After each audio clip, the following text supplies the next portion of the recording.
Hello guys, अस्सलाम वालेकुम guys. कैसे हैं आप सब? उम्मीद है कि आप सब खैरियत से होंगे।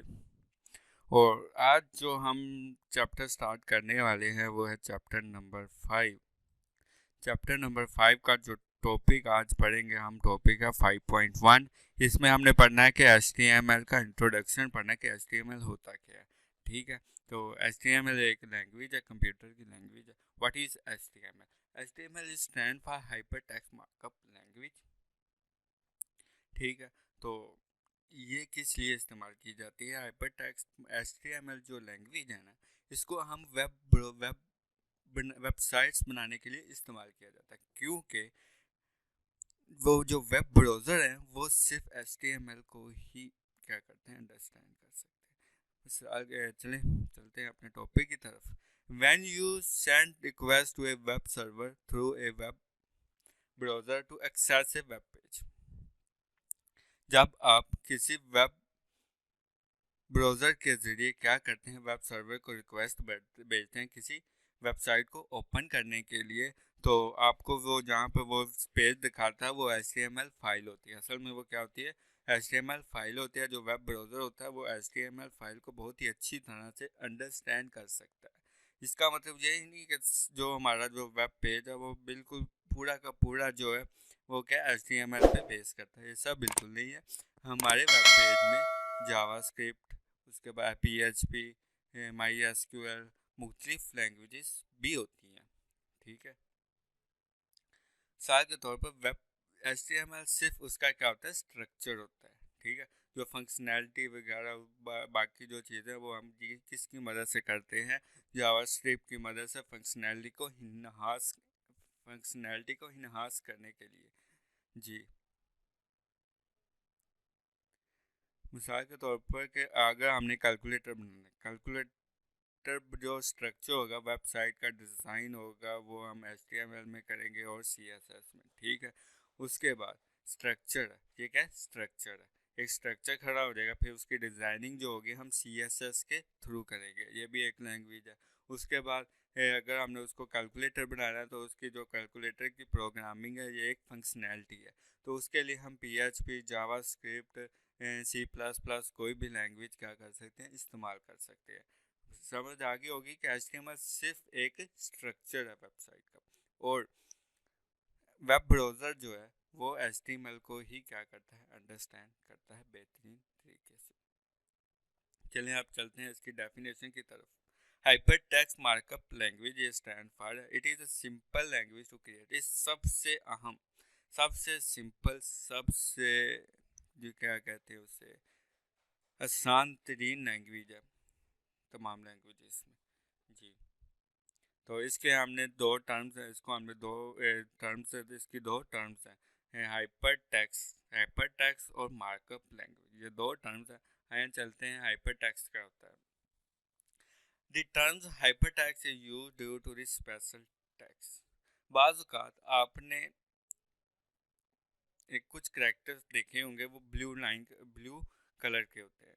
ठीक है, इस जैसे ये ब्लू है, इस तरह का ये स्काई ब्लू है ना, वो बिल्कुल डार्क ब्लू होता है, तो उसके नीचे एक लाइन लगी होती है, उसके पीछे एक क्या लगा होता है, लिंक लगा होता है। ठीक है, इस अगर इस टेक्स्ट के पीछे हमने लिंक लगाया, ये हमारे पास ब्लू हो और ये नीचे लाइन हो, उसके पीछे क्या होता है, एक लिंक लगा होता है, तो ये हाइपर टेक्स्ट जो लिखा हुआ है हमारे पास, ये क्या है, हाइपर टेक्स्ट है। ये क्या है, हाइपर टेक्स्ट है, क्योंकि इसके पीछे क्या लगी होगी, एक लिंक लगा होगा। ठीक है, और जो लिंक पीछे लगा होगा उसको क्या कहते हैं, हम हाइपर लिंक्स कहते हैं। लिंक्स क्या होता है, हाइपर लिंक्स क्या होता है? हाइपर लिंक्स वो लिंक्स होते हैं जिनकी मदद पे हम क्लिक करके एक वेब पेज से दूसरे वेब पेज तक जा सकते हैं। वेबसाइट दरअसल में जो वेबसाइट होती है वो मुख्तलिफ पेजेस का मुखफ़फ़ होता है, मजमूआ होता है, मुख्तलिफ पेजेस का मजमूआ होता है वेबसाइट। ठीक है, तो उस वेबसाइट पर मुख्तलिफ लिंक दिए होते हैं वह मुख्तलिफ वेब पेजेस के, एक पेज से दूसरे पेज तक जाने के लिए। जी, चलें मार्कअप लैंग्वेज का होता है, जिस तरह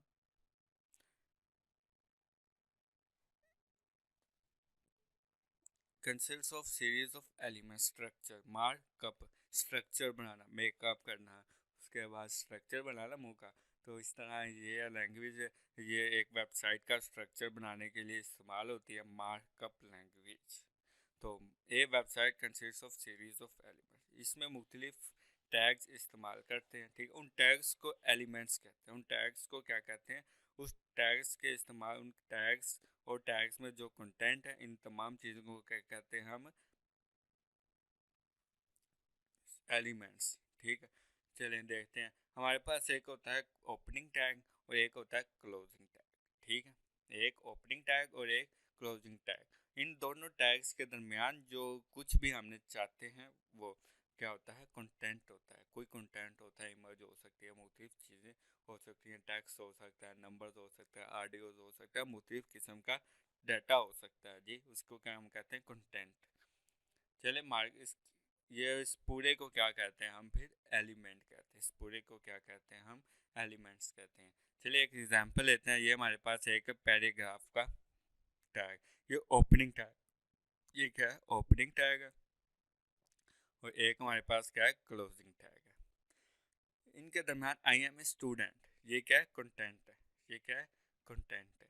और इस पूरे को हम क्या कहेंगे? इस पूरे को हम कहेंगे ये एक हमारे पास एक एलिमेंट बन गया, ठीक है। वेबसाइट में एक एलिमेंट, एक कंटेंट। हेडिंग का टैग्स होता है हमारे पास, heading tags. Heading tags H1 student H, ये देखें एक मिनट, ये देखें ये हमारे पास ओपनिंग टैग है हेडिंग का, और ये हमारे पास क्या है? क्लोजिंग टैग है।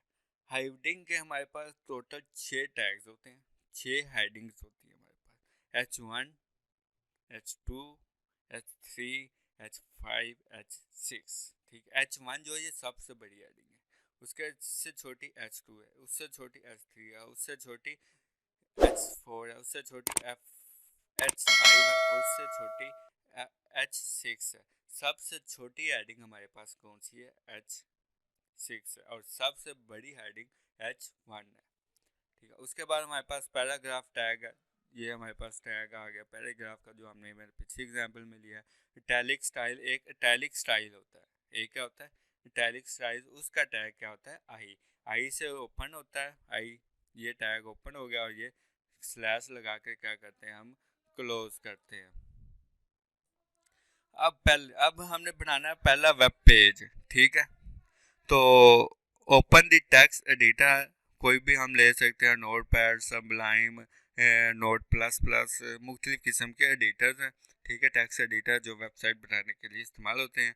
नोट पैड हर कंप्यूटर्स में इंस्टॉल होता है, ऑलरेडी इंस्टॉल होता है ऑपरेटिंग सिस्टम में, इसलिए हम उसको इस्तेमाल करेंगे। इस बुक में भी इसी को इस्तेमाल किया गया है, नोट पैड को ही, तो हम भी इसी को इस्तेमाल करेंगे। Type this some HTML content, उसमें कुछ हमने HTML कोड लिखना है, ठीक है।